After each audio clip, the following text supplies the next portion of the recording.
Ashe, Ashe to all the primordial souls out there on the hero's journey. Peace and chaos. We're going to be reading from the Cosmic Doctrine from Dion Fortune today. I appreciate everybody for the soul connection and the support and time and energy everybody's been giving me on this journey. And the support with all the videos that I'm doing on YouTube and Instagram.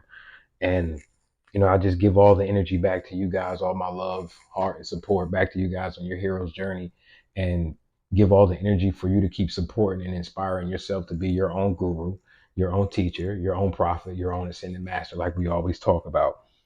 We're going to get right into it.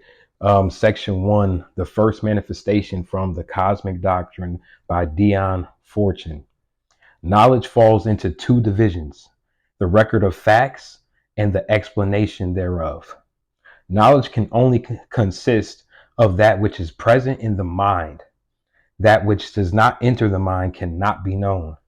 Therefore, you can only know that which you have senses to interpret to you. As new senses open up, more planes of existence can be known. There is, however, a limit to the knowledge of the finite.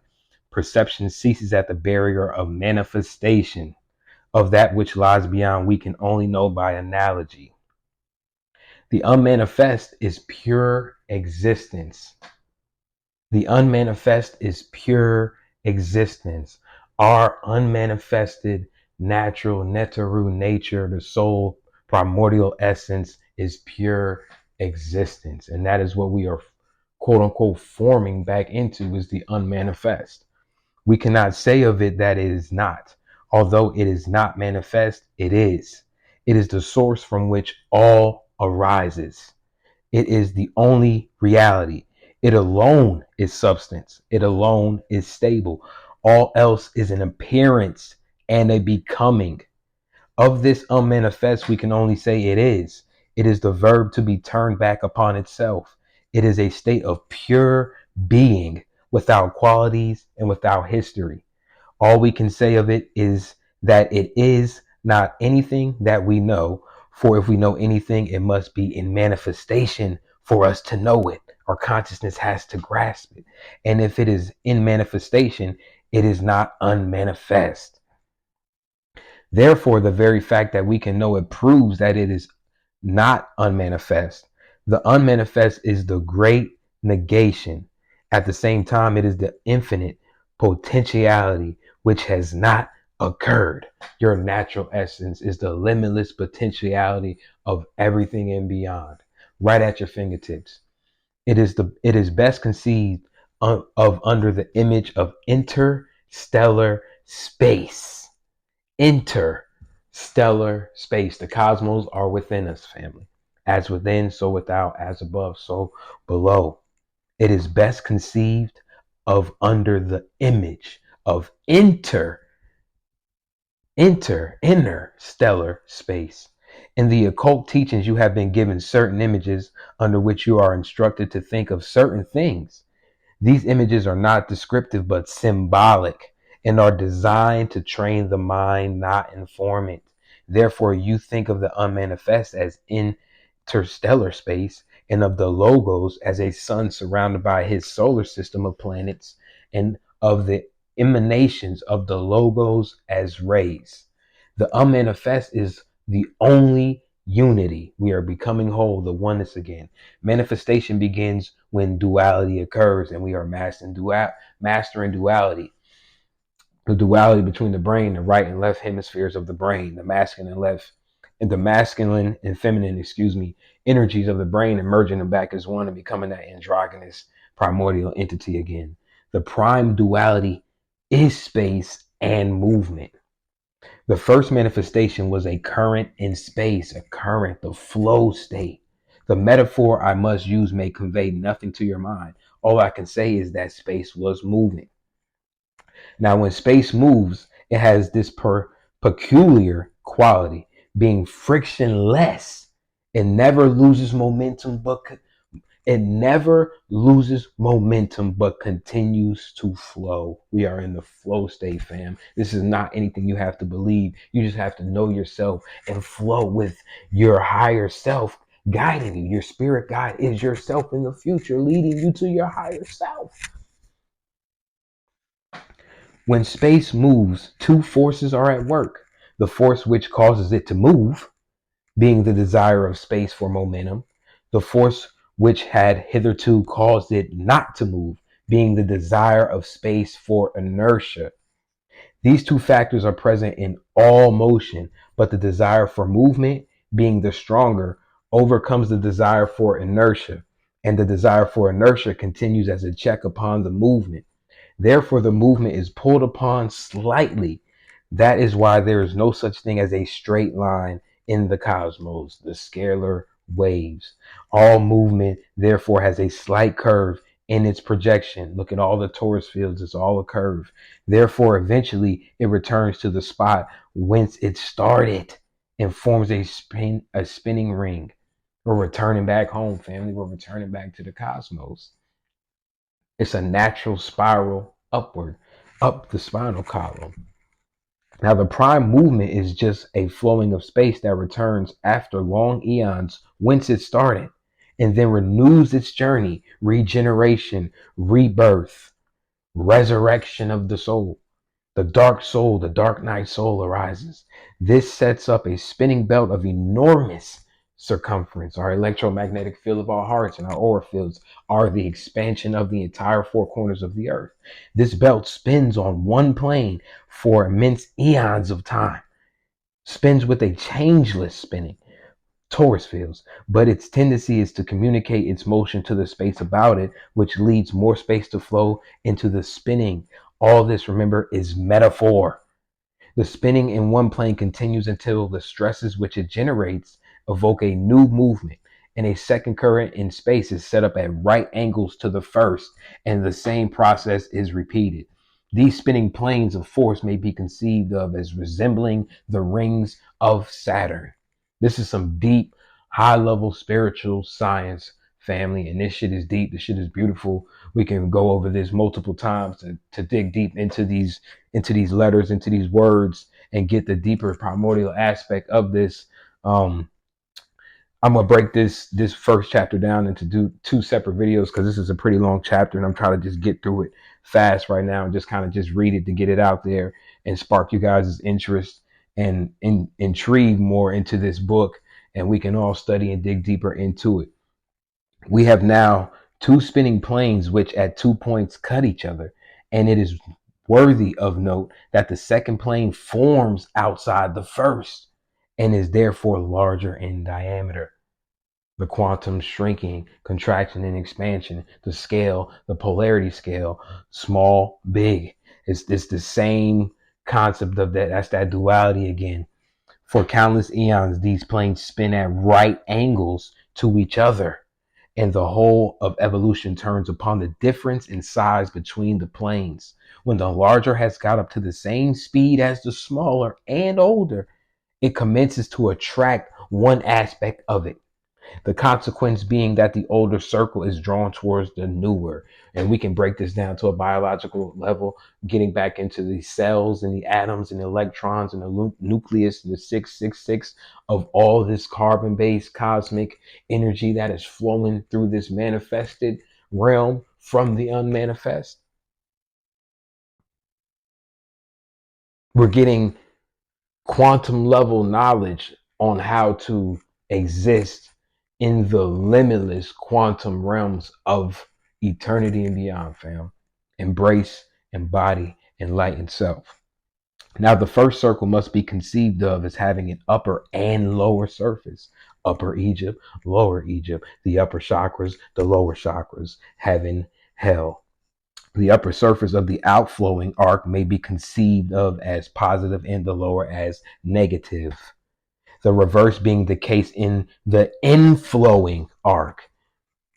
We read the Kabbalion with the 7 Hermetic principles. There's always an inflow and outflow, the ebb flow. Likewise, with the second circle to arise. This is like the tesseract, the torus field that always expands and contracts. I always use and bring up that example because that is literally the breath, the heartbeat.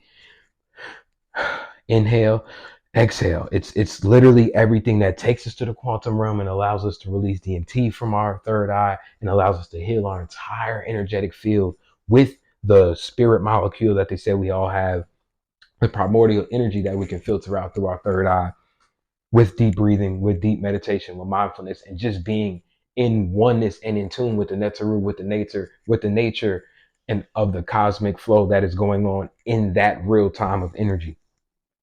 These circles are mutually attracting and repelling each other, mutually attracting and repelling, so that you conceive the upper surface of the outflowing arc of the first circle being positive, rising up towards its corresponding aspect in the second circle, and the lower circle in the returning arc pressing downwards, so that you get a second movement imparted to the spinning disc.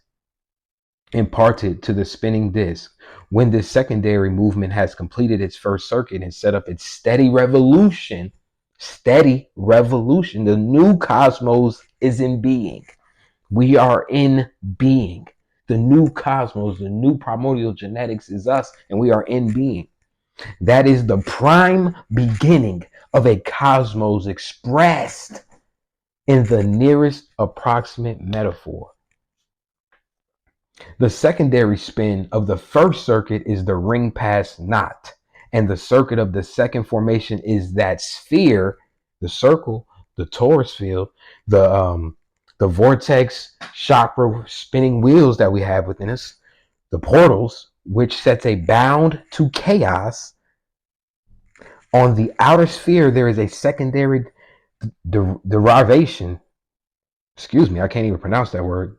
Derivation. Devation. Derivation. And though a spinning circle of motion represents for that cosmos the prime stillness, the equilibrium, the 0 point, the immobility in which it is rooted.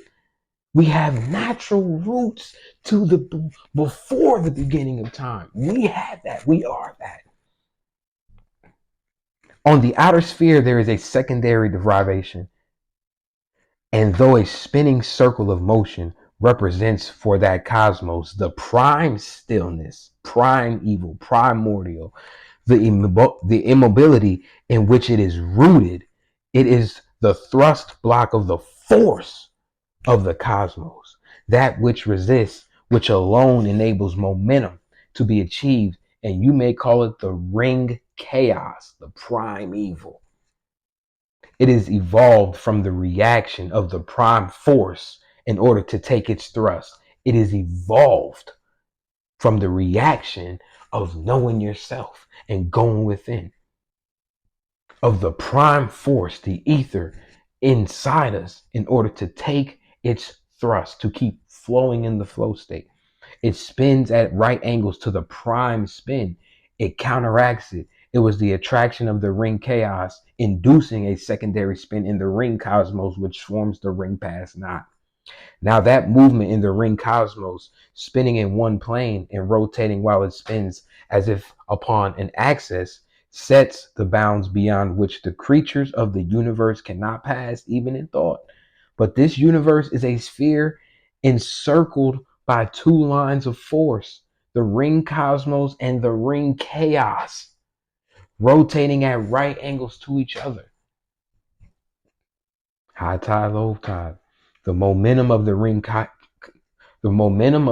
cosmos is the source of force from which evolution draws its momentum, and the rotation of the ring chaos is the source of force from which dissolution draws its power. Do you understand how powerful we are by nature, by default? The more we embrace ourselves, the more this primordial power runs through our bloodstream, our veins, our cells, our aura field, all 7 of our etheric bodies, all of our chakra system, all of the endocrine system, all the glands, the entire spinal cord. Every dormant organ in our body is starting to kick on with the cosmic alignment. We are in a state of rejoice, fam. The 3 E's, the 33, embrace, embody, enlighten.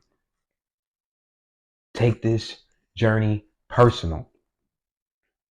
Evolution is a thrust from the surface towards the center point. Focusing the consciousness on the center point. De-evolution or dissolution is a suction into outer space, going through these black hole portals. The ring chaos does not belong to the universe it encircles, but to outer space. That is an important point in connection with it. The ring cosmos has its desires turned towards the sphere it encircles. The ring chaos has its desires towards the space that encircles it. The circle within the circle, the pupil. The circle within the zodiac wheel, the 13th dot. The ring cosmos seeks to extend the center, expansion of consciousness and imagination. The ring cosmos seeks to extend the center of your consciousness, of your soul's consciousness. The ring chaos seeks to expand the circumference. The ring cosmos tends to solidify by contraction. The ring chaos to return to the unmanifest, whence it arose, and therefore, if its influence were unchecked, to reduce the universe it encircles to nothingness. The ring chaos to return to the unmanifest. We are returning to the unmanifest, whence it arose, where we came from, the primordial essence of where we came from. And therefore, if its influence were unchecked, to reduce the universe it encircles to nothingness, the equilibrium absolute. The ring cosmos, if its influence were unchecked, would be static in the immediate present. These two influences are the source of all the force in the cosmos. You are the source of all the force in the cosmos. The ring cosmos, because it concretes, builds up. The ring chaos, because it diffuses, never grows. We are in a constant state of perfect transformation, family. Embrace, embody, enlighten. I just wanted to get this first half of this first chapter out. I know this is a deep book. This is something you have to read multiple times, listen to it multiple times. This is some deep, primordial, occult, spiritual, ancient, cosmic, astrology, cosmology, psychology, knowledge of self. Just keep embracing and embodying yourself and loving yourself and wanting to know more of yourself, wanting to be the best version of yourself, wanting the truth, which is yourself. You are on a journey seeking yourself. The more you want yourself, the more your higher self and your soul is going to give you more seeds and more crumbs to follow that perfect golden primordial brick road to eternity and beyond. I appreciate everybody's time. Keep going within, keep loving yourself, keep searching yourself in eternity. Ashe, ashe, ashe, peace and chaos.